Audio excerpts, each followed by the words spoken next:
جب لوگوں کے پاس کرنے کے لیے کچھ نہیں ہوتا تو پھر ان کا دھیان ارد گرد جانا شروع کر دیتا ہے۔ فیملی میں، برادری میں، اپنے آس پاس کیا ہو رہا ہے، اس نے یہ کہا، اس نے یہ کہا، وہ کیا کرتا ہے، وہ کب آتا ہے، وہ کب جاتا ہے، غیبتیں، بہتان، بد اخلاقی، جھوٹ اور پتہ نہیں کیا کیا برائیوں کی طرف لوگ جانا شروع کر دیتے ہیں۔ اور پھر ایک وقت ایسا آتا ہے کہ ایسے گناہوں کو ہم گناہ سمجھنا ہی چھوڑ دیتے ہیں، جس کا نتیجہ یہ نکلتا ہے کہ بے سکونی ہونا شروع ہو جاتی ہے، ذہنی ٹینشن بڑھنے لگتی ہے۔ اس لیے خود کو مصروف رکھیں اور ایسے گناہوں سے بچیں۔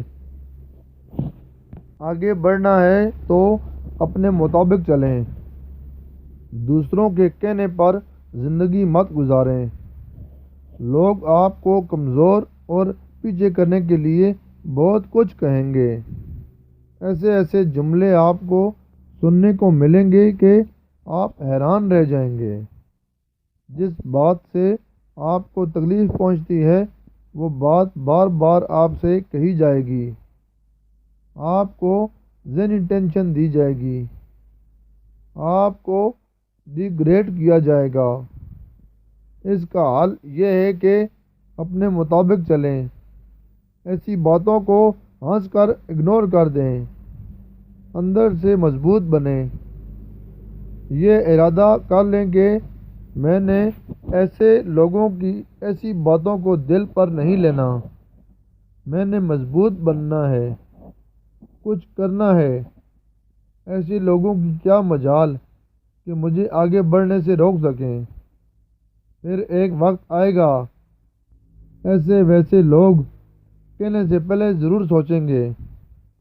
اس لیے آگے بڑھنا ہے تو اپنے مطابق چلیں، لوگوں میں رہیں لیکن لوگوں جیسا نہ بنیں۔